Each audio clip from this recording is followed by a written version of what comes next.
Hello friends, welcome to JSJ Jesse Education. இன்னைக்கு நம்ம வீடியோல 10ஆம் வகுப்பு கட்டுரை தான் பார்க்க போறோம். வினா எண் 45 கிட்ட வரும் இந்த கட்டுரை. இந்த கட்டுரை எப்படி கேட்பாங்கன்னு பாத்தீங்கன்னா, தலைப்பு எல்லாமே கொடுத்துருவாங்க. இந்த டாபிக்ல எனக்கு கட்டுரை வேணும் அப்படின்னு கேட்டிருப்பாங்க. வீடியோக்குள்ள போறதுக்கு முன்னாடி ஒரு லைக் பட்டன் பிரஸ் பண்ணிட்டு பாருங்க ஃப்ரெண்ட்ஸ். விசும்பின் துளியும் பசும்புல் தலையும் காற்று மாசு பசுமையை காப்போம் மரம் நமக்கு வரம் மழைநீர் உயிர்நீர் கொடுக்கப்பட்ட குறிப்புகளை கொண்டு கட்டுரை வரைக. தலைப்பு இயற்கையை போற்று இல்லைன்னா சுற்றுச்சூழல் பாதுகாப்பு. ஓகேங்களா? இந்த தலைப்புல ரெண்டுத்துல எது வேணாலும் வச்சுக்கோங்க. முன்னுரை. நமது சுற்றுச்சூழல் உயிருள்ள காரணிகளையும் உயிரற்ற காரணிகளையும் உள்ளடக்கியது. மழையும் காற்றும் மரமும்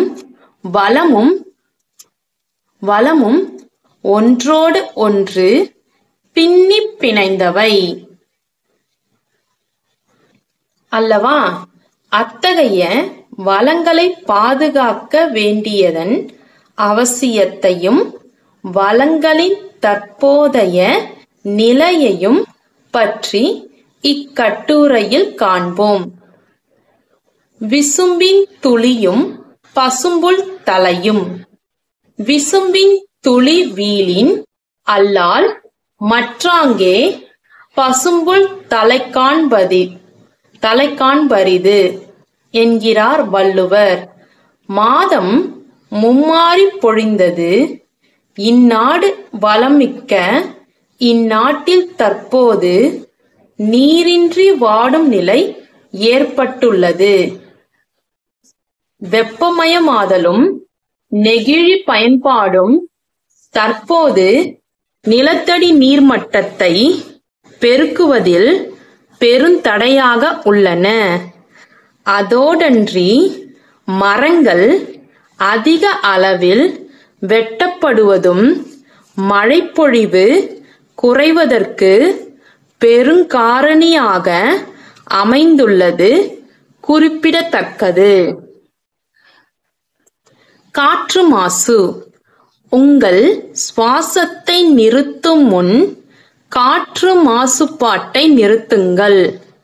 மக்கள் தொகை பெருக்கம், மக்கள் நெருக்கம், தொழிற்சாலை கழிவு, வாகன புகை போன்றவற்றால் நிலம், நீர், காற்று அனைத்தும் மாசடைகிறது.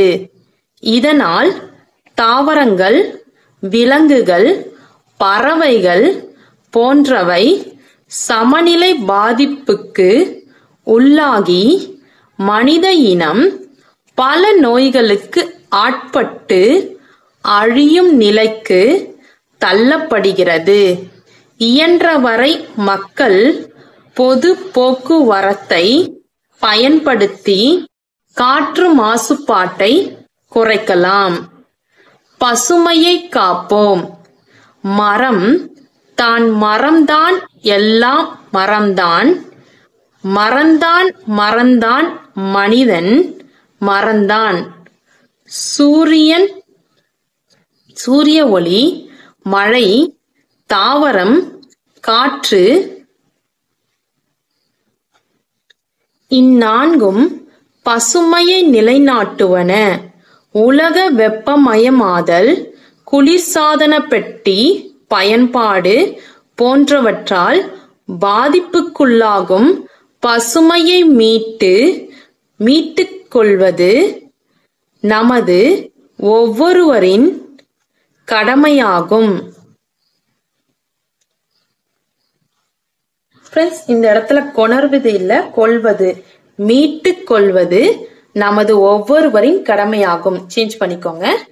வீட்டிற்கு ஒரு தோட்டம், பொது விடயங்களில் மரக்கன்று நடுதல், சுற்றுச்சூழல் விழிப்புணர்வு பேரணி நடத்துதல் போன்ற செயல்களை மேற்கொண்டு நாம் பசுமையை காக்க வேண்டும். மரமும் மழையும் வரமும் உயிரும் விண்ணின்று பொய்ப்பின் விரிநீர் வியனுலகத்து உள்நின்று உடற்றும் பசி.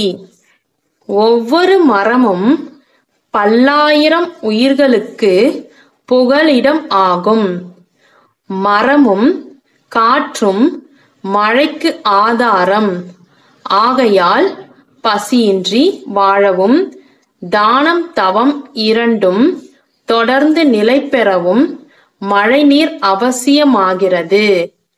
காடுகள் அழிக்கப்படுவதை தடுப்பதும் நீர்நிலைகளை பாதுகாத்து பராமரிப்பதும் நீர்வளம் பெருக நாம் செய்ய வேண்டிய வழிமுறைகளாகும். முடிவுரை. இயற்கை வளங்கள் தொடர்ந்து மாசுபடுத்தப்படுவது எதிர்காலத்தில் விரும்பத்தகாத மாற்றங்களை ஏற்படுத்தும் என அறிவியல் அறிஞர்கள் எச்சரிக்கின்றனர். மாசில்லா உலகம், நோயில்லா பெருவாழ்வு, விண்ணின் மழைத்துளி, மண்ணின் உயிர்த்துளி மனதில் நிறுத்துவோம், மானுடம் திருத்துவோம். நன்றி, வணக்கம். ஃப்ரெண்ட்ஸ், இந்த வீடியோ உங்களுக்கு பிடிச்சிருந்துச்சுன்னா லைக் பண்ணுங்க, உங்க ஃப்ரெண்ட்ஸ்க்கும் ஷேர் பண்ணுங்க. வேற ஏதாவது டவுட்ஸ்னா கமெண்ட் செக்ஷன்ல கமெண்ட் பண்ணுங்க. என்னுடைய சேனலை சப்ஸ்கிரைப் பண்ணி பக்கத்துல இருக்க ஆல் பட்டன் பிரஸ் பண்ணிக்கோங்க. ஃப்ரெண்ட்ஸ், என்னுடைய இன்னொரு சேனல் ஜேஎஸ்ஜே ஜெஸ்ஸி ஸ்போக்கன் இங்கிலீஷ் சேனல். அதில் ஸ்போக்கன் இங்கிலீஷ் ரிலேட்டடான வீடியோஸ்லாம் போஸ்ட் பண்ணிட்டு இருக்கேன். ஃப்ரெண்ட்ஸ், யூடியூப்ல ஜேஎஸ்ஜே ஜெஸ்ஸி ஸ்போக்கன் இங்கிலீஷ் சர்ச் பண்ணீங்கன்னா சேனல் உங்களுக்கு அவைலபிளா இருக்கும். சப்ஸ்கிரைப் பண்ணி சப்போர்ட் பண்ணுங்க. Friends, thanks for watching. We will meet in the next video. Bye bye. See you. Take care. God bless you.